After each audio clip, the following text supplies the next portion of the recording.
নমস্কার বন্ধুরা, সবাই কেমন আছেন? আশা করি খুব ভালো আছেন। আজ পূজা লিটলস ভিলেজ কিচেনে নিয়ে চলে এসেছি একেবারে ঘরোয়া বাঙালি স্বাদের নিরামিষ দই পটল।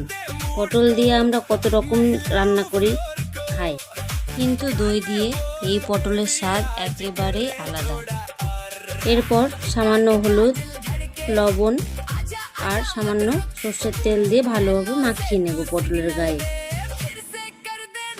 এদিকে আমি ফোড়নের জন্য নিয়ে নিয়েছি আর এখানে আদা বাটাও নিয়ে নিয়েছি। তারপর এখানে টক দইটা ভালোভাবে ফেটিয়ে নেব। বাকি মশলাগুলো এখানে গুলে নিচ্ছি। এখানে জিরে, ধনে গুঁড়ো, লঙ্কা গুঁড়ো আর হলুদ গুঁড়ো একটু জল দিয়ে ভালোভাবে গুলে রেখে দেব।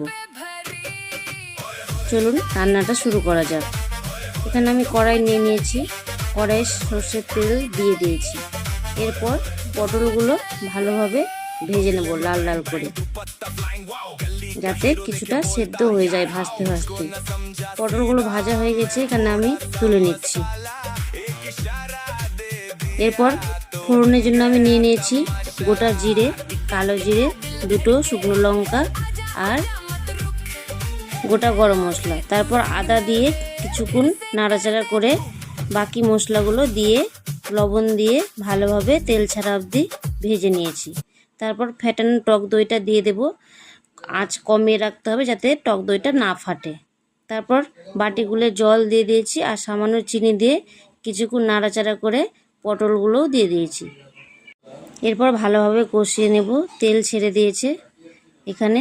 তারপর আমি এখানে পরিমাণ মতো জল দিয়ে দেব।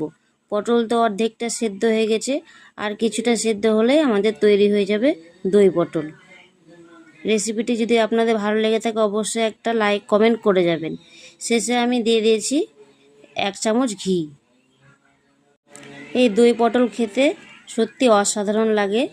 এটি গরম ভাতের সাথে বা রুটির সাথে আপনারা পরিবেশন করতে পারেন। আশা করি আপনাদের ভালো লাগবে। আর রেসিপিটা যদি আপনাদের ভালো লেগে থাকে অবশ্যই একটা লাইক কমেন্ট করবেন, আর আমার চ্যানেলটিতে সাবস্ক্রাইব করে পাশে থাকার অনুরোধ রইল। ভিডিওটি সম্পূর্ণ দেখার জন্য ধন্যবাদ। ভালো থাকবেন।